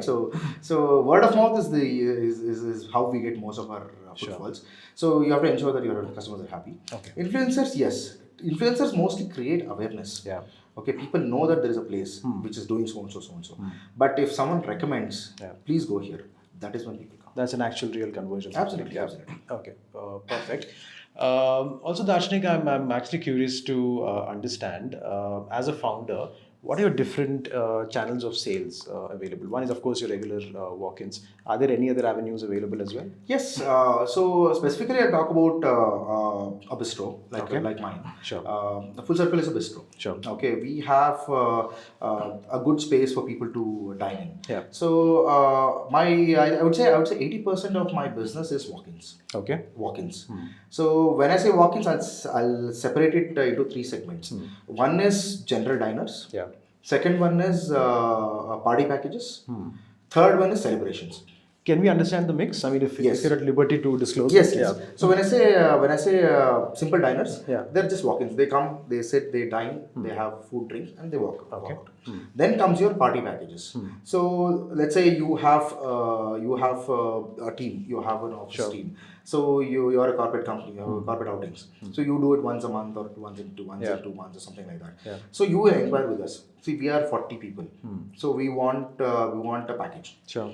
So then that is when we customize it for you. Okay. Okay, we do packages like a per pack, per person package, and then we give it out. Or sometimes they come as like a party package and they order a la carte. Sure. And then we probably work that out at a different price. Okay. That is another segment. Then comes your celebrations.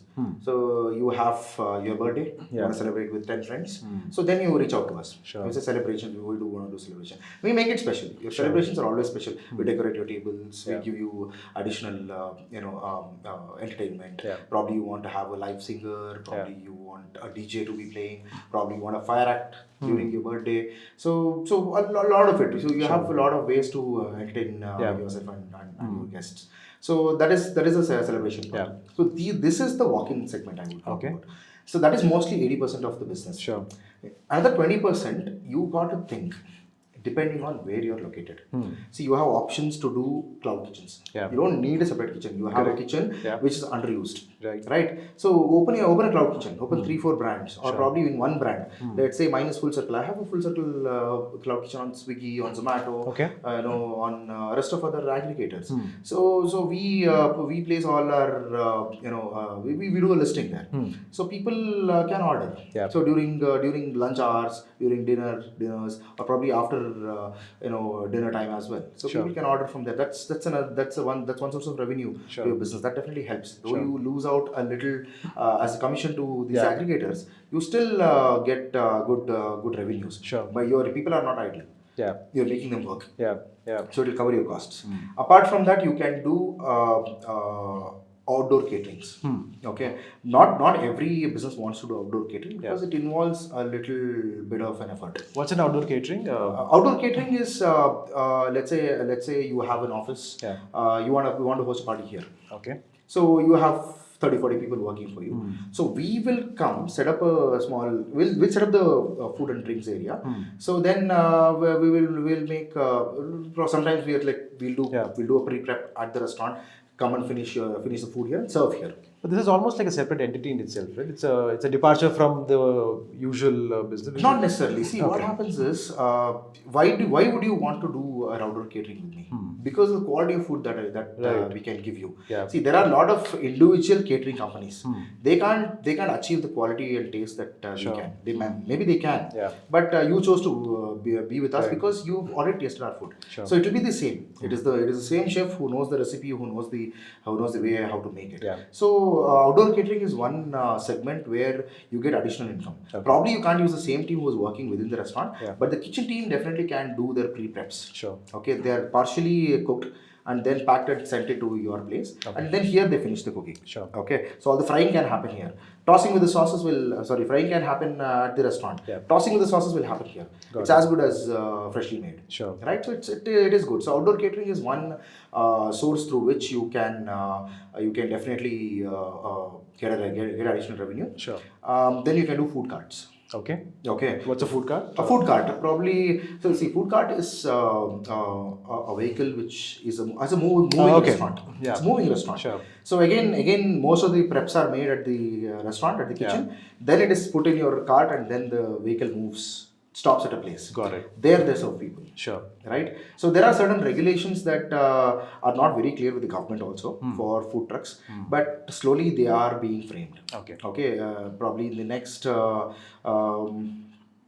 year or two, I would say, the regulations will be in place. A lot of food carts are already on the roads. Okay. So food cart is one more segment where you can make some additional revenues. Okay. So basically, let's say around 5 different about avenues. 3 to 4 your cloud kitchens is one, your outdoor catering is one, your food cart is one, probably your corporate parties, corporate packages are one. Sure. Okay. But is there a case, I'm just curious to understand, where a cloud kitchen will maybe necessarily cannibalize a walk-in? Because cloud kitchen still has to be in the same vicinity, right? Let's say the same 5-6 kilometer radius. If I'm able to find you guys on a cloud kitchen, why would I come and maybe for an occasion I would, but otherwise just to get that same food, how does that work? So tell me one thing, Shashank. You go to a restaurant, an expensive restaurant. Yeah. Why do you go to an expensive restaurant? I want a certain kind of ambience and a certain kind of feel. Yeah. You answered your question. Okay. So you come to my place for the space, not for just the food. Because you can get the same food at half the price from a different restaurant when you're sitting at home. Sure. You walk into a place for its experience. Right? We, in the F&B business, I wouldn't say we sell food or drinks. I always say we sell experience. Right. Okay. Experience is what that matters the most. Sure. You come for the experience. Right. When you can get additional revenue from a cloud kitchen, why not? Why not? So it's purely incremental. Yes, it's definitely an add-on. Yeah. People who want to dine with us will definitely dine. Sure. Okay, they will not definitely order. Yeah. If they want to order, they will not order from us. Sure. They'll probably order from a smaller space. Right. Right. You get the same food. Right. Got it. Yes. Okay. Makes sense. Cool. So Darshanik, a lot of people that I know want to get into the restaurant business purely because of the coolness quotient. They tend to think that the business is so bloody cool. They see all the glam stuff on Instagram and they see their friends going to these parties and they think that being a founder of such a business is extremely cool. Is it really that cool? So honestly, that is the reason we have so much competition. Right. So okay, see, what you see on the outside is not the same as inside. Right. The grass is always greener on the other side. Of course, yeah. Right. So people think, oh my God, Darshanik is running a tap room. Yeah. So he's like enjoying there every day. It's so fun. No, it's not. It's totally opposite. There's so much hard work that goes behind so that we deliver that experience to the guests. Yeah. Okay, there's so much hard work. So people think the restaurant here starts late in the afternoon. No, our restaurant starts at 6 in the morning. The work starts at 6 in the morning. Probably I'm not there at 6, but the work starts from 6 in the morning and goes on till 1 in the night. Yeah. There's a lot of work behind. Back end is a lot. Yeah. So people think, okay, if I own a pub or a bar or a club or a restaurant, so I have to do nothing. Okay, just look at people walking in, party with them, or probably dine with them, and then go back home. No, it's not that. Yeah. That you can do probably once a month. Right. 30 days or probably 29 days in a month. You have to what? Work hard. But having said that, I'm sure there must be something cool about running this business, right? So, what is the coolest thing for you? So the coolest thing is, you are, I don't know, probably for me personally, you are providing employment to a lot of people. Sure. Okay. Yeah. A lot of people and 100 families survive because of you. Sure. So that gives you that is the satisfaction that you can have. Right. Okay. But not for everybody, but for me personally, yes, that is what. Sure. But a lot of people might ask me questions. Why F&B business to support 100 families? You can do an IT company. You are a software engineer. Yeah. You can start an IT company and you can can actually make it, you can have 1,000 families survive because of you. So it's not just that, it's also your choice of doing your business. I chose to do F&B. Sure. Because I am passionate about it. Yeah. And I like food and beverage. Sure. I like food and beverage. But just because I like food and beverage, I cannot be a part of it on a daily basis. Yeah. So because my work asks me to be something else. Sure. Right? So it asks me to look into a lot of compliances on a daily basis, to ensure smooth run of the business, to ensure your investors are informed of what is happening, your expansions of the business, and all of those things mostly. Sure. But what satisfies me in this business is providing employment to a lot of people. Sure. Fantastic. Darshanik, I also want to ask you, so what kind of people should enter this industry? Is there a particular set of people who stay away from it? Is there a particular set of people who should definitely get into it? I'm talking from a founder standpoint. So, see, any business, first thing you need to ask yourself, do you have the acumen of a businessman? But how does one get to know? It's a very interesting question yes, to ask. So right? see, there are a lot of assessment coach, or probably there are people who can understand your vision and views and choices and likings. Yeah. So you yourself don't know, but that's in your subconscious. So you can take some small tests. Okay. Right. In the test, they will assess. Okay. What are your strengths? Like a self-awareness sort of. A self-assessment. Okay. Self-awareness, self-assessment. Yeah. You will assess yourself Sure. As to what are your strengths and weaknesses. That is when you can know, okay, I can get into F&B. Okay. Because F&B asks you to be something different from your actual and normal life. Right. So that is when you choose to do F&B or not. Sure. Right. Food and beverage asks you to be hands-on. Okay. Right. But as a F&B founder, is there any particular, let's say, one or two skills that one must have or develop? Yeah, traits or skills that one must have or develop. I don't know. I can generalize F&B also as a business. But do you have the skill sets to understand food and beverage if something goes wrong? Okay. When things are absolutely normal, you don't have to worry about it. Right. You have the chef to look into the food, you have your mixologist to look into your bar, you have a supervisor to look into your floor. Sure. Yes, all of those. But let's say there is, something wrong with one of your dishes. Yeah. Do you have the capability to understand? Understand. Okay. What is wrong? See, I can give you an example of one problem I faced in my business. Sure. Yeah. Okay. So what was it? So it was basically a paneer. Okay. Okay. As simple as a paneer. So the paneer that is going from the Asian department has a complaint that it is really hard. Okay. After 5 minutes. Okay. It's really hard after 5 minutes. But from the tandoori department, they don't have a complaint. It's same paneer that we are buying. So then, what was the issue? So then the chef was unable to find out. Sure. The chef tried a lot. He was like, why? So then I was like, okay, let me pitch in. Let me understand. Because so much complaints from the Asian department. The Asian department is one of the best. Okay. But still we have complaints. Then we realized the paneer that we were using is fried first. Okay. Okay. And it is packed paneer. Sure. It's packed paneer. It is fried. So once it is fried and then tossed into a sauce, it is soft and good. Then when you when it goes to the table, you leave it for 5 minutes and it gets cold, it gets hard. Right. It gets really hard. So that is when we realized it is not the problem anything else but the paneer. Okay. So then we changed the paneer to fresh paneer. Sure. So that paneer is extremely soft. Sure. So then there was another mistake they were doing. They were coating it with some batter. A dry dust of the, not a dry dust, but it was a batter actually. It was a batter.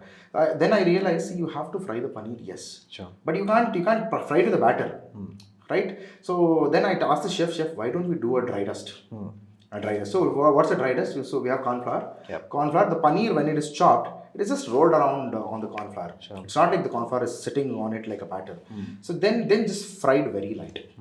So that is when your paneer, when you toss it with the sauces, is still soft and nice, right? So then we could figure out, oh, this was the problem. We corrected it. Okay. After that, we had no problems. Sure. So this, without your intervention, they weren't able to correct it or even understand the Yes, problem. the chef, the executive chef, Correct. couldn't identify because he has a lot of things. Probably he missed that out. Sure. I sort of could Sure. understand. So this is where you have to develop that understanding. Yes. Right. So I did not learn it before the business. Sure. I learned it when I was in the business. On the job. Yeah. I've been hands-on. Sure. So I see the product that comes in, Sure. what has to be changed, what has to be retained. So you'll have to do it on a regular basis. Is there any other trait or any other skill that comes to your mind? So Specifically for F&B.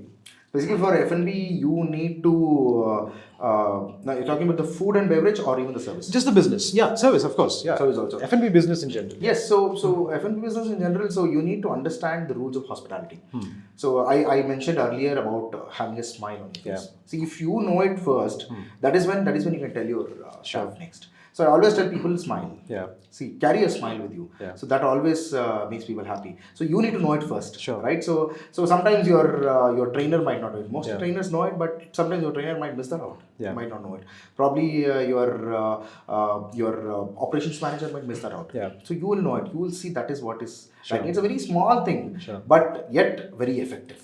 And also, I think as a founder, you need to practice it yourself. Yes. And also, it's a reflection of your own personality, Absolutely. right? Okay, makes sense. So, Darshanik, just tell me what is one favorite dish from your kitchen, restaurant, and one favorite cocktail. I also hear that you're a mixologist, so that's why I'm asking this question.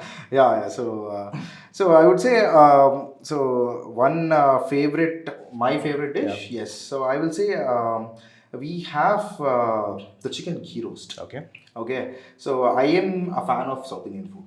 So no matter where in the world I am, I love my South Indian food. I like experimenting with all cuisines and dishes, but my favorite, if asked, I always say South Indian dish, of which chicken ghee roast is my favorite. Okay. We have different variants of ghee roast, say paneer, chicken, and prawns at my place. But chicken ghee roast is my personal favorite because I don't know. My chef has magic in his hand. So he gets it right all the time. I just love it. So I somehow, guilty pleasures for me. Chicken ghee roast is my guilty pleasure. So I ensure I eat chicken ghee roast at my restaurant once a week. So that's my favorite stuff. And coming back to cocktails, see, I am one guy who's very fascinated about cocktails. I practice mixology myself. But not that I do it at my own place. So being the operating a person in the business, you can't focus too much on one segment. It's more like a hobby at this point, like a passion. It's a hobby and passion. See, I always believe you keep your hobbies as hobbies. Okay. So because if you make your hobbies your profession, you will start hating it. Right. Let's say if travel is your hobby, the things that you do while you travel as a hobby is very different from things that you do when you make it a profession. During profession, you will not enjoy it. So profession has to be profession. Your hobby has to be hobby. So mixology, I do it at my own place.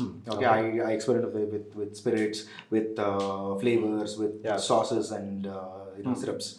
So one cocktail that I like personally, and I would actually vouch for other people to try at my place, Full Circle, is my Long Island iced tea. Okay. So we have variants of iced teas. So Long Island is one. And we have Blue Island iced tea as well, and we have the orange iced tea as well. Orange iced tea, yes. So why would I recommend it? Because anywhere you go, they use 4 spirits maximum. That's your vodka, that's your gin, your white rum, and tequila. These are mostly 4 often used spirits in your Long Island iced tea. But I use an orange liqueur as well. Okay. So people mask it with a lot of lime in it. So when you add lime, it masks most of the flavors. So lime is not supposed to be very evident in a Long Island iced tea. So it has to be a little orangish as well. So we use an orange liqueur along with all of these 4 spirits, and there are certain percentages for these spirits. And me being a mixologist, I know how to make it really, really well. So I've given the recipes to my bartenders, and they make it that way. So that is one cocktail I would recommend to a lot of people. Okay. But what was like a recent discovery for you personally during your mixology time? Did you discover anything recently? So mixology has been my interest for over 10 years now. Okay.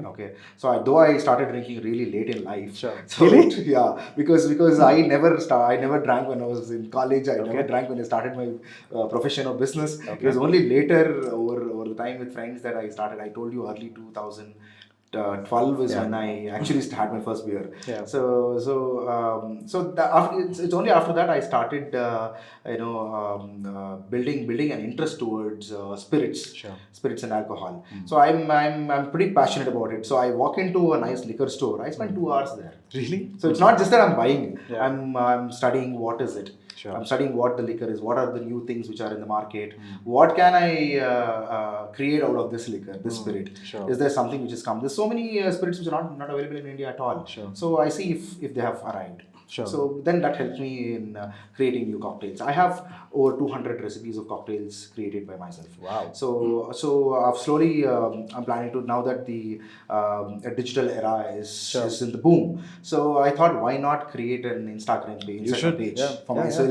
So to make people aware of their drinks. Are they drinking right? Are they drinking the right spirits? And also train people or teach people how to make a nice cocktail or about a lot of cocktails or spirits. So I have started this page called the Desi Intoxicologist. The Desi Intoxicologist. Okay, fantastic. Okay, so it's gonna go live in the next few days. So it's an Instagram page and a YouTube channel is gonna roll out very soon. Follow the page, guys. Yes. Okay. Also, I can be a mystery taster or mystery auditor, by the way. Yes, please, you're always welcome. All right, perfect. It was lovely having this chat, Darshanik. Yes. Was very insightful. Tons and tons of stuff that I've personally learned as well. And I hope the audience also will love this. Thank you for the time. Thanks for having me here. Thanks. Lovely. Yeah. All right. Thanks.